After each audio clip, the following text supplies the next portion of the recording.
I think we can all agree that it is not fun to watch the Orioles play baseball right now, but there's other games that are on. And among those other games, which should we be paying attention to? Which team should Orioles fans be rooting for when it comes to the O's division, playoff seeding, and playoff chances down the stretch? We'll break it all down coming up on this episode of the Locked On Orioles podcast.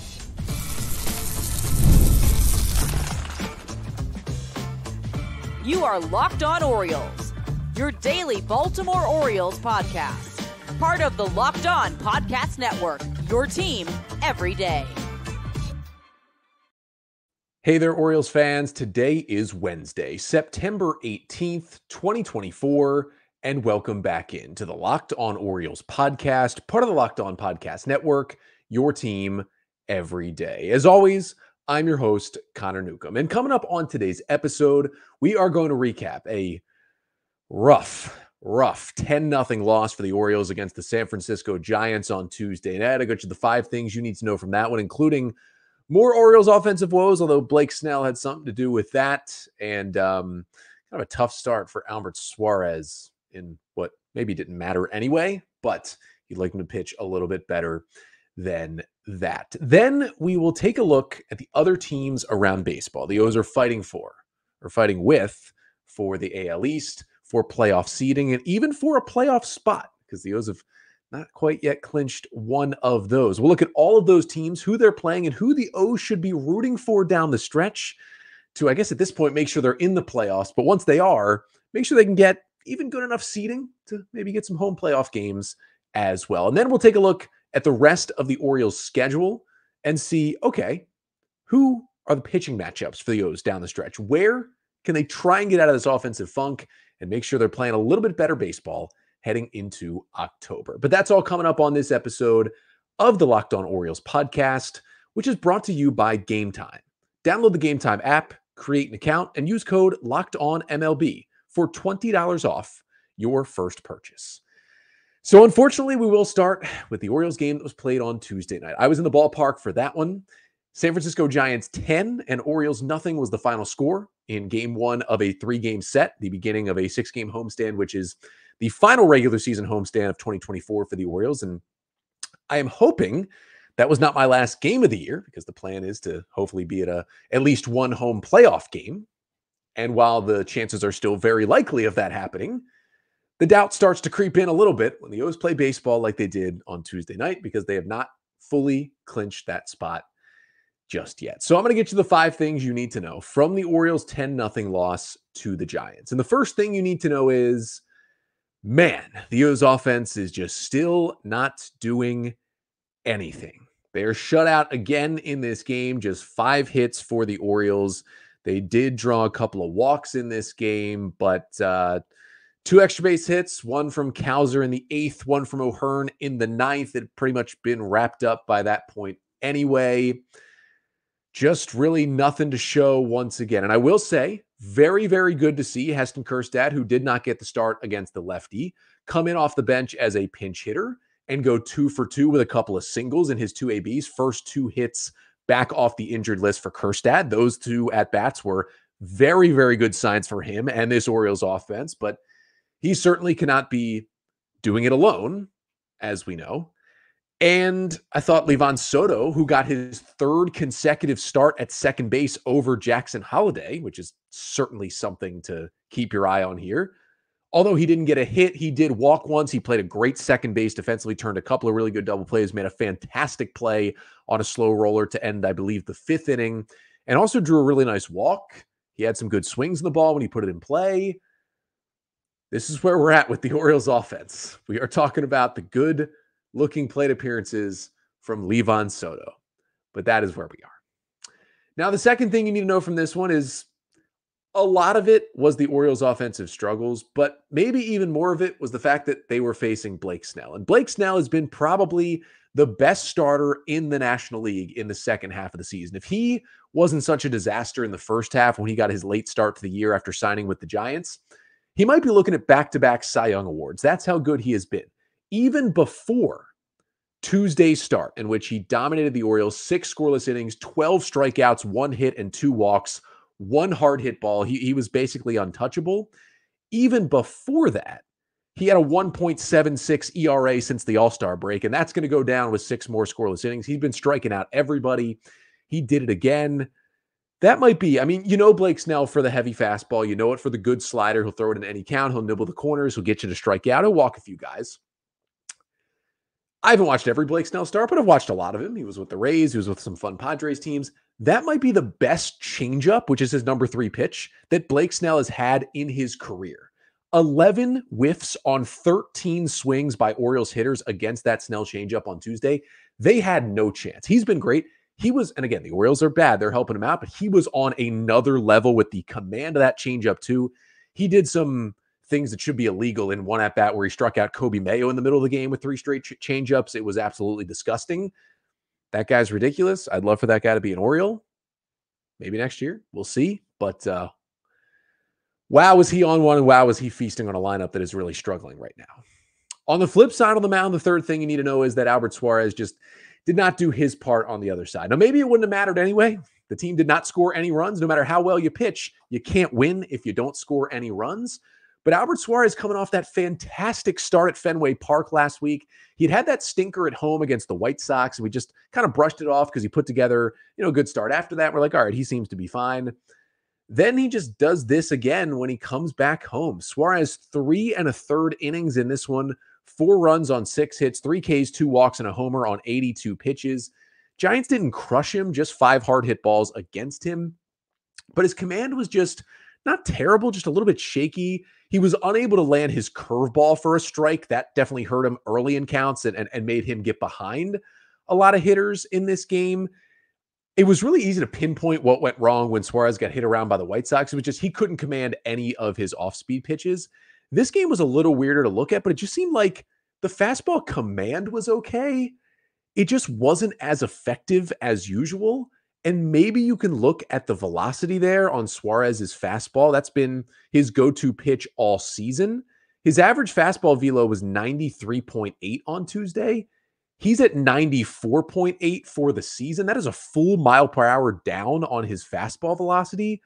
And this is, something where Suarez has thrown this many innings each of the last 2 years, just not in Major League Baseball. He's done it in the Winter League and in Korea and even in Japan over the past few seasons. But, it hasn't been this high of pressure innings that he is throwing for the Orioles right now. Is he fatiguing a little bit? Maybe, but that fastball with the velo down a bit just was not as effective, and that hurt him. I mean, he couldn't even get himself out of the 4th inning in this game.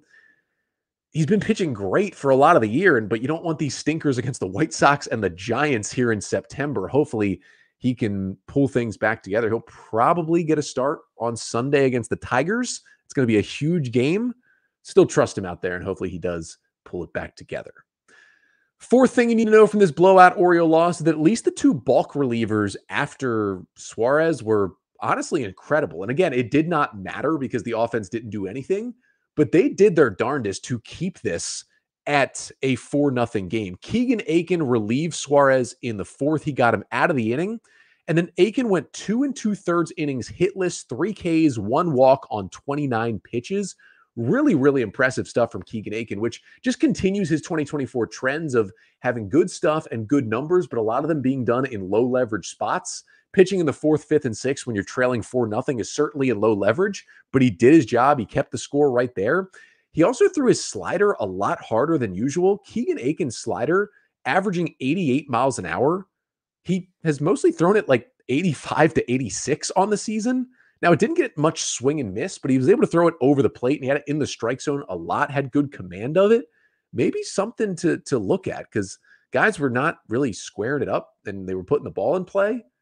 Maybe a new slider from Akin can take him to another level. And then Burch Smith. I mean, there's probably no reliever on the chopping block more than Burch Smith right now. He survived the Jacob Webb activation. It was Cole Irvin that got DFA'd, but Burch Smith has options. Not many of these Orioles relievers do. Danny Coulombe seems to be the next guy to return off the injured list, and more than likely, Smith is the lead candidate to be sent down to AAA in his place. He had a really good start with the O's and then has kind of tailed off lately, but this was his best outing in a while. He follows up Keegan Akin and pitches almost as well. Burch Smith 6 up, 6 down with 3 strikeouts in his 2 innings of work. on 30 pitches. This was the nasty Burch Smith we saw when he was first called up to the Orioles roster back in, I think it was back in July. Fastball velocity, I mean, he was sitting 96, 97 up to 98. And his velo has jumped a lot with the O's, but that is jumping even more. There was some sort of adrenaline, even though he was pitching with his team down 4-0. Just pounding the strike zone, 60% zone rate for Burch Smith. That was really good to see. Didn't allow a whole lot of contact. He was missing some bats. I still think he's probably the first guy to go, but all good stuff to know that he's at least pitching a little more useful, because it's been a bit of a struggle for him as of late. But the fifth and final thing you need to know from the Orioles' 10-0 loss to the Giants on Tuesday night in Game 1 of this 3-game set is that it's just sad to watch Craig Kimbrel at this point. Like, pretty much the ideal spot to get him in, if there is one at this point. You still give him the 9th inning, but you're trailing 4-0. It's super low leverage. It's just Craig, try to pull it back together, keep it 4-0. Maybe our offense doesn't have a chance anyway, but this is a chance to get you an inning and try to get you right. And it started off better than like any Craig Kimbrel outing has in a while. 3-pitch strikeout to Patrick Bailey. Nasty back foot curveball for a swing and miss, actually a sword. Then drops in a curveball for a called strike at the knees. Then fastball at 95 at the top of the zone. Bailey swings and misses for a 3-pitch strikeout to start the 9th. It's been since like May or June since Craig Kimbrel's thrown a fastball at 95. So that was really, really good way to start it. And then he just completely fell apart. Only recorded 2 outs, ended up being charged with 6 runs. There were walks, there were hits, there was hard contact, there was bad command. The fastball velo quickly went away. He tried that new changeup a few times as well. That still didn't really do much for him, even though he threw it 4 times, which was good to see. It was just all around not good stuff again. He comes off the mound. Brandon Hyde did not want to have to use another reliever. Kimbrel just couldn't get out of the inning. Hyde was forced to bring in Matt Bowman to face the last couple of batters there and actually get out of that 9th inning when it exploded from a 4-0 to a 10-0 game. Just it's really just not good right now for Craig Kimbrel, and we're just at the point where it's sad to watch. Really, we're seeing his career end like this, and it is really sad to watch. And I don't understand the booing of your own players on your favorite team as he comes out of the game. Yeah, he's been terrible in the second half. You know who knows that better than anybody? Craig Kimbrel. He doesn't really need you to tell him. He knows that he is not doing what the team needs him to do. And it hasn't been as much of an issue lately because Dominguez has been good, and it's not been the pitching that's been the problem. The O's haven't even gotten themselves leads to hold late in the game because the offense has been so bad. So the Kimbrel problem we were really having a month ago has kind of faded away. Not that he's gotten better, but it's just that the O's have needed him less. But still, it's just sad to see. And at this point, because he is Kimbrel and who he is, and they're working with him, he's going to stay on the roster throughout the remainder of the regular season. They're not going to use him in anything close to a high leverage spot. I mean, he might pitch in, I would guess, maybe 2 more games to finish off the year in the lowest leverage spots you can find, probably with the Orioles trailing by a lot or maybe winning by a whole lot. But that might be it. And I, for a while, was thinking Kimbrel would maybe be the final guy put on the playoff roster, just knowing that, okay, he still strikes out guys at a better rate than anybody in this bullpen. He still has more postseason pitching experience than anybody in this bullpen. He could maybe help there in a certain spot. Now I just think putting him on the playoff roster would just be wasting a roster spot. I just think they're going to let him finish out the season. They're not going to put him on the postseason roster, and then they're going to decline his option and let him become a free agent in the offseason. That's kind of just where we're at, and that's probably going to be the end of Kimbrel's big league career because I just don't see another team coming in and scooping him up with how bad it's looked. It's just sad. I feel bad for him. I do. He's had an amazing career, and you always want to go out on top or somewhere close to on top, and Kimbrel pitched well enough last year with the Phillies, even though the postseason didn't go great, that he thought, the Orioles thought, he could give them a good year, and he gave them a good half a year. He was an all-star level closer in the first half, and it's just been a disaster since the break. And it's sad to see what kind of culminated in his probably worst outing as he came off the mound on Tuesday. The Orioles lose the game. Yankees are on late. They're playing as I record right now. It is 4-1 Yankees over the Mariners in Seattle in the top of the 3rd inning. So we're just going to assume that the division lead will go to 4 games for the Yanks. In terms of teams that are chasing the O's down, the Tigers beat the Royals again. The Twins beat the Guardians. And again, the Mariners also in that race are losing to the Yankees. But it all kind of culminates in the next thing I want to talk about. The O's are still alive for the division. Yeah, 4 games is a lot to make up with 11 games left, but they still have a 3-game series left with the Yankees. So as long as they're within striking distance at that series, you can't fully count them out of the division despite how bad they are playing. But there's also the question of playoff seeding. If you drop below 4, you don't get that home wildcard series. And there still is that very small possibility that this O's team could not make the postseason. It's very unlikely that that happens, but it's still in the back of your mind the worse and worse they continue to play. So coming up next, kind of a little bit of a rooting interest guide for Orioles fans over these last final 2 weeks of the regular season. What teams do we need to root for and root against to just help boost the Orioles and make sure at the very least they're in the playoffs and in a solid seeding so they can hopefully flip a switch in October and start playing some better baseball. We will get to that coming up next. But first, this episode of the Locked On Orioles podcast is brought to you by FanDuel. Now, you've heard us talk a lot about FanDuel. It's America's #1 sports book, but we have something a little different for you now. Now through September 22nd, which is coming up this weekend, so make sure you get this done. All FanDuel customers can bet $5, that's just $5, and get a 3-week free trial of NFL Sunday Ticket from YouTube and YouTube TV. Then, with a YouTube TV base plan, you'll be able to watch every regular season Sunday afternoon out-of-market game. All you need is a Google account and a current form of payment, and you can cancel anytime. So you want to get those bets in on FanDuel and you want to watch them on Sunday Ticket? Well, FanDuel is the place to be. So just visit FanDuel.com to download America's #1 sportsbook. And this episode of the Locked On Orioles podcast is also brought to you by Game Time. Now, you've heard me talk a lot about Game Time and their amazing ticket deals. Well, Game Time now has a new feature called Game Time Picks that makes getting tickets for your favorite live events even easier. Game Time Picks filters out the fluff to show you only incredible deals or great seats, so you don't have to waste time searching through thousands of tickets. They have amazing deals here with the Game Time Picks. It's just the curation of the tickets to help you save more on those Orioles tickets. And the all-in pricing that they talk about on Game Time, it shows the total up front. There's no surprise fees at checkout once you turn on that feature. And it's such a good thing to have at a ticketing app. So take the guesswork out of buying tickets with Game Time. Download the Game Time app, create an account, and use code LOCKEDONMLB for $20 off your first purchase. Terms apply. Again, create an account and redeem code LOCKEDONMLB. That is LOCKEDONMLB for $20 off. Download Game Time today. What time is it? Game time.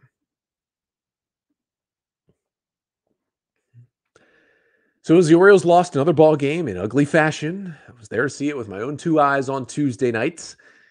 The attention immediately turns to the scoreboard, the out-of-town scoreboard, to see what is going on around baseball. And our first instinct, as it's been for months now, is to look at that Yankee score, knowing that they're in Seattle, so they didn't start until 9:30, and seeing, okay, as I'm recording here, again, 4-1 Yankees in the 3rd inning of that game. You're like, they're going to gain another game. They're going to go up 4 games. But as we parse through this, you may think about these other games a little bit differently. Wanted to give just the rooting guide, depending on how you feel about how the O's will finish and how well the Orioles will play in the final 11 games. That certainly factors into what side of the coin you fall on here. But let's just start with that division. Because yes, if the Yankees finish this off, the Orioles will be 4 games back. If the Mariners come back, the O's will be 3 games back of the Yankees. They're still within striking distance. At the very, very absolute least, the Orioles need to be no more than 3 games back when that series starts next Tuesday in New York. So let's say they're 4 games back heading into Wednesday. They've got 5 games remaining to make up 1 game at the very least. They can do that. And that gives them at least a chance that if they turn it on somehow and sweep, they're right back in the driver's seat, get the tiebreaker, grab the lead in the division.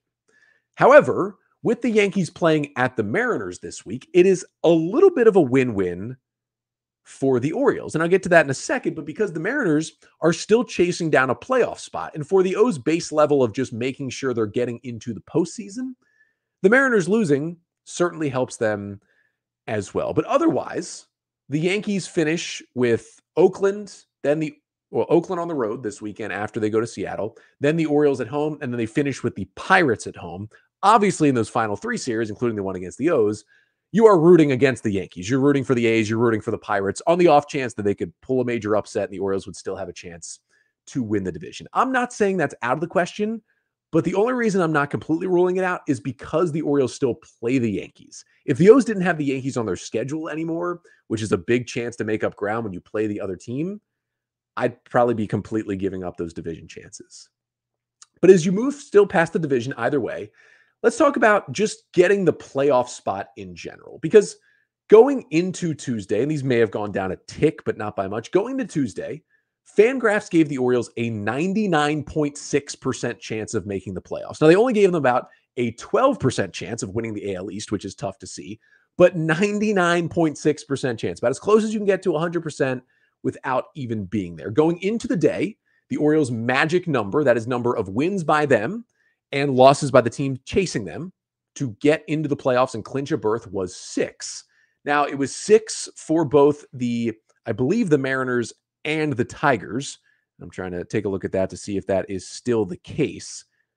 Pretty much was still the case for the Mariners and the Tigers. It's a little convoluted because the O's still have to play the Tigers this weekend, but generally it was around 6. Now, the Tigers did win again. They beat the Royals 3-1 in extra innings on Tuesday night. So that helps the O's in the sense that the Royals are chasing them for a spot, so that's good. But the Tigers get one step closer to the postseason. The Mariners are in that spot as well. So basically, let's call it the Tigers at this point because they're playing better. A combination of 6 Oriole wins or Tiger losses get the O's into the playoffs, and you have it right in front of you in one sense because the Tigers come into Baltimore this weekend. But theoretically, the O's, even if they win like 3 of their final 11 games, the Tigers will probably not do better than 8-3. So more than likely, even if the Orioles go 3-8 down the stretch, they will be probably in the postseason. So think about that. Like if the O's go 4-7, they're going to be in. So I know a lot of people are really worried about the playoff spot itself, and it's understandable because of how bad the O's are playing. But to put that in perspective, again, 3-8 gives you a good chance to be in the playoffs, and 4-7 in the final 11 games all but guarantees that you're going to be in, unless the Tigers go on the most amazing run you've ever seen. And again, if the O's just go 6-5, it doesn't matter what the Tigers do. The Orioles are going to be in the postseason. So that's a pretty low bar to clear. That is why the chances are 99.6%, despite what you're seeing on the field, thinks this isn't a playoff team at all. Well, statistically, unless they have one of the greatest collapses you've ever seen, and even with as bad as they're playing, they're still not going on losing streaks. They're still winning at least one game per series. That will take them into the playoffs. If they win one game per series the rest of the year, they will get 4 more wins, and more than likely that's going to take them into the postseason. I know that's like lowest of the bars, but yeah, that's why I am not super worried about the O's missing the playoffs, because again, the odds are stacked in their favor because of how well they played early in the season. But you look at these other teams, and they won the season series against the Mariners already. They still have 3 more against the Tigers. They are 1-2 against the Tigers so far. So you've got these Mariners-Yankees games. They play 3 times this week. You know, if the Yankees win, the O's magic number goes down, at least in one sense, because the Mariners are losing. But if the Mariners win, the O's get closer to the division. That's why it's a bit of a win-win. I'm still rooting for the Mariners, I think, but I would understand if at this point you are rooting for the Yankees in that series. If you're just trying to say, let's get rid of the Mariners, that's one less team to worry about behind us. Let's go for the division, or let's just go for the playoff spot. I mean, I'm still rooting for the Mariners in that series because the O's have the tiebreaker over the Mariners, which basically means their lead over the M's right now is like 6 games, but it's basically 7 because they have the tiebreaker. There's 11 left to play. It would have to be unbelievable for Seattle to catch Baltimore in the standings. So I'm not super worried about them. So that's why, okay, let's get these Yankee losses to keep the O's in the division play. I would still be rooting for the Mariners in these games because winning that division would be a huge boost for the O's. Now, if you are worried about the Mariners sneaking up on the O's, they finish out the season after New York. They go to Texas to play the Rangers, to Houston to play the Astros, then they're home against the A's. Now, you'll still be rooting against the Mariners in all 3 of those series. Again, not super worried about that team. They've just been playing such inconsistent kind of Orioles-level bad baseball with good pitching and horrendous hitting. But we'll be cheering against the Mariners down the stretch. I'm just still cheering for them against the Yankees. The Tigers, I think, are the way more intriguing baseball team here. They are the hottest team in baseball recently. They just took 2 out of 3 from the O's. They have won the first 2 games in Kansas City in wild fashion in that huge series this week. I think the Tigers are going to make the playoffs right now. Now, Tigers and Royals this week. Again, the Tigers have taken the first two. Now, if the Tigers lose, the Orioles' magic number goes down, which is nice. But even with the Royals losing those games, that still helps the O's, because with the Orioles in the number 4 seed, the Royals are right behind them in the number 5 seed right now. So as we speak, the Orioles have a 2.5 game lead on the Royals, up on them for the number 4 spot. And that number 4 spot is important because even if you don't win the division, if you end up being the number 4 seed, which is the top wild card, you get to host a wild card series. Remember, with the new best of 3 wild card series, it is the lowest division winner, the 3 seed, plays the lowest wild card team, the 6 seed, and the top wild card, the 4 seed, plays the number 2 wild card, the 5 seed. The better seeds in those series get to host all 3 games of the series. So if the O's, even if they don't win the division, can stick in that number 4 seed, they would host that first round playoff series no matter what. That is always very helpful to play at home, be the home team, be in your own bed, be at your own ballpark. That is always nice. So the O's should still be gunning for that. And even though the Tigers winning allows them to keep creeping up towards Baltimore, again, to put it in perspective, the Orioles are still 5.5 games ahead of Detroit. And I know it's scary because the Tigers come in this weekend and could win another series and get even closer. When you got a 5.5 lead, I think it's fine that the Royals are losing. That is allowing the Orioles to still have a hold on that number 4 seed. Now, for the Tigers, they finish at the Orioles this weekend, and then they host Tampa Bay and the White Sox. That's why I think the Tigers are getting in. They don't have a super hard schedule. Orioles will still be rooting for the Rays and the White Sox to find some wins against the Tigers. But it could be an interesting scenario there down the stretch, especially if the Tigers win that series in Baltimore this weekend. That is a big-time series. The O's have to win a game. If they can win 2 out of 3, you pretty much put to bed all issues of missing the playoffs if you're still having those worries.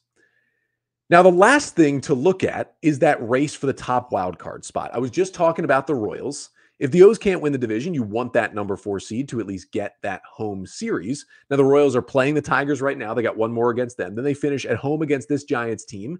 Then they go to DC to play the Nats and to Atlanta to play the Braves. What a series that's going to be to finish the season. Royals and Braves both fighting and clawing for one of these final playoff spots in each league. That is going to be much must-watch baseball to end the year.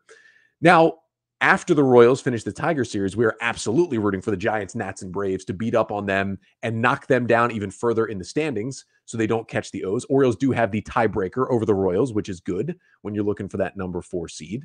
And then the other team is the Minnesota Twins. The Twins right now, they did beat the Guardians on Tuesday, so they're now 80-71. They lead Detroit by 1.5 games for the final wild card spot, and the Orioles are 4 games ahead of the Twins in the standings right now. Now, the O's did sweep the Twins in Baltimore earlier this year, but they do play for the final series of the year. That is Orioles at Twins. They're in Cleveland now, where we are cheering for the Guardians to beat the Twins. Then the Twins go to Boston, cheer for the Red Sox. They host the Marlins, cheer for Miami, and then they host the O's in that final series. So if you're the Orioles, you're also trying to be in a spot where you're at least still 4 games up on the Twins, so they can't catch you if something goes poorly in that final series. But also, we are cheering against the Twins. So full look at the picture. You're cheering against Minnesota. You're cheering against Seattle after this Yankees series. You are cheering against Detroit after this Royals series, and you're cheering against the Royals the entire time, and you're cheering against the Yankees the entire time. That's a lot of teams to look at. You could say, Connor, the Orioles should just handle their own business, and they won't have to worry about all those other teams. And that is correct. The O's, right now, if the Yankees were to lose to the Mariners tonight, this would still be the case. It's TBD if that will happen. But if the Mariners can come back and beat the Yankees, the O's would still be in a spot where if they just won their final 11 games, they're going to win the division and it doesn't matter. And quite frankly, that is still the case. Even if it's not officially the case, if the O's just win the rest of their games, the control is still in their hands. But we know with the way they're playing, that's not going to happen. And that's why I ran through all of this, because the O's are not playing good baseball. And so they might need a little bit of help. And again, I don't think it's going to be for getting into the playoffs. They should be fine there. But keeping this seeding or having any chance at the division, yeah, they're going to need a little help. And hopefully they get that help down the stretch. Kind of a long episode, but rolling through a lot. One more thing to get to before we finish up here. Wanted to just look at the pitching matchups, who the O's are going to be throwing on the mound, who they're going to be facing in these final 11 games of the season. We'll get to that to finish off the pod coming up next. But first, this episode of the Locked On Orioles podcast is also brought to you by Arena Club. For most of us that like collecting cards, the idea of spending $2,000 or more on a Ellie De La Cruz rookie card, that's just not in the cards. Now, I like collecting cards, but that's some serious money to drop. Well, thanks to slab packs from arenaclub.com, now it's possible to score gem mints for a fraction of their retail price. Every card that is listed was hit from last week's Arena Club slap pack drop. Arena Club is the only repack that provides real value, a complete view of all possible cards, and clear hit rates for each one. Those Arena Club slab packs are revolutionizing the repack game with transparency. And the Arena Club grading process is accurate, fast, and transparent, with full grade rationale provided and explanation of how your card was scored. And right now you can get 10% off your first slab pack or card purchase by going to arenaclub.com/lockedonmlb and use code LOCKEDONMLB. That's arenaclub.com/lockedonmlb with code LOCKEDONMLB for 10% off your first purchase.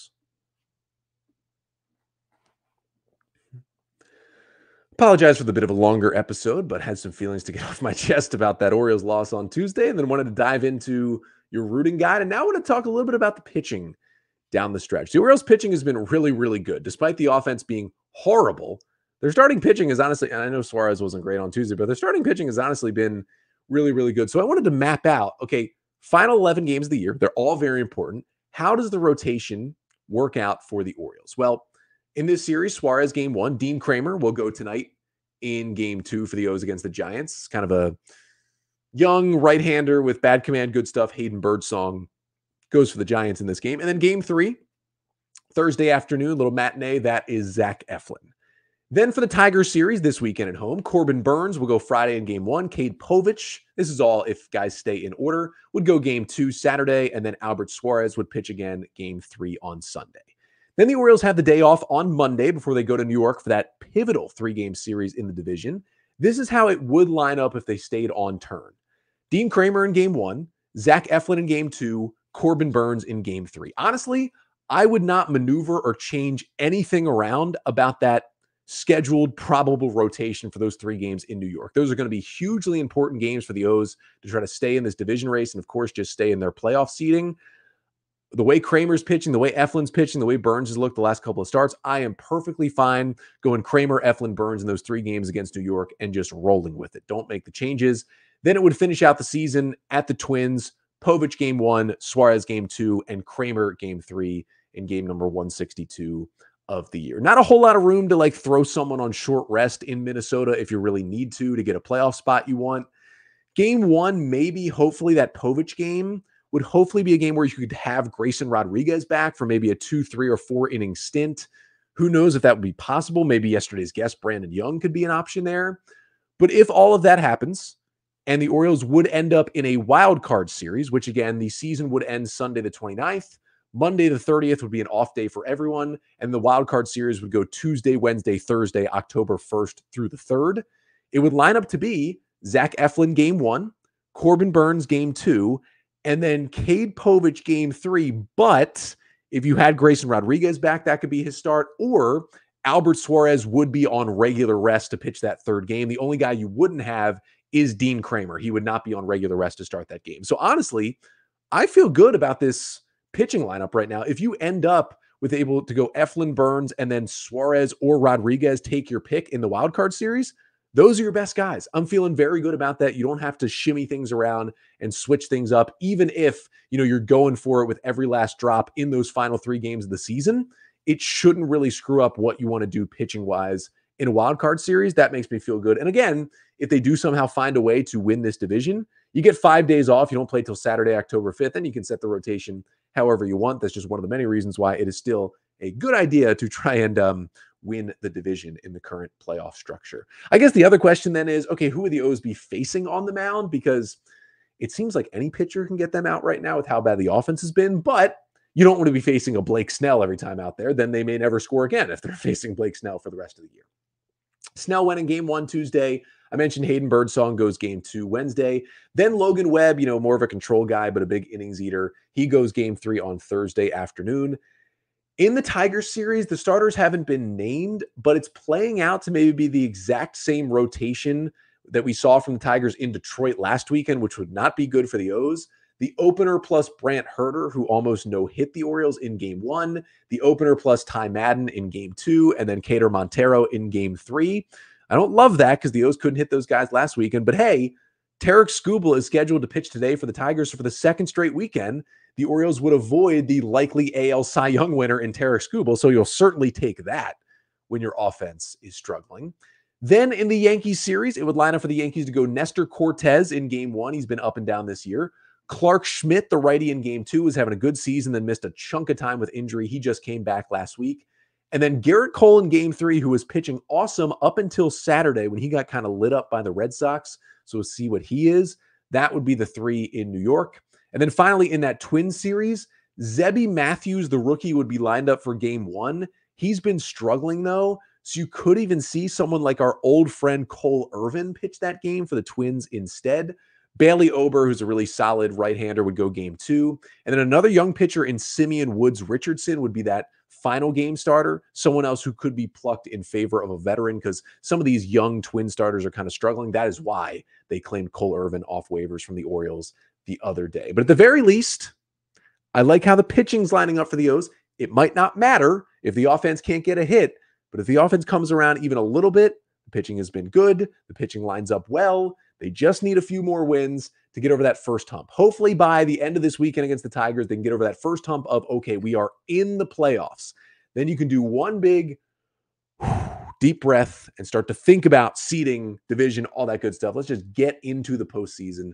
Hopefully steps can be taken in that direction this week, starting with tonight, 6:35, Birdsong versus Kramer. The O's hopefully can get back into the win column. But either way, I will be back with you tomorrow, recapping game 2 between the O's and the Giants and getting you all those injury updates as well as some of those guys get closer and closer to returning for the O's. But that's coming up on tomorrow's episode. Until then, I'm Connor Newcomb, and this has been the Locked On Orioles podcast, part of the Locked On Podcast Network. Your team every day.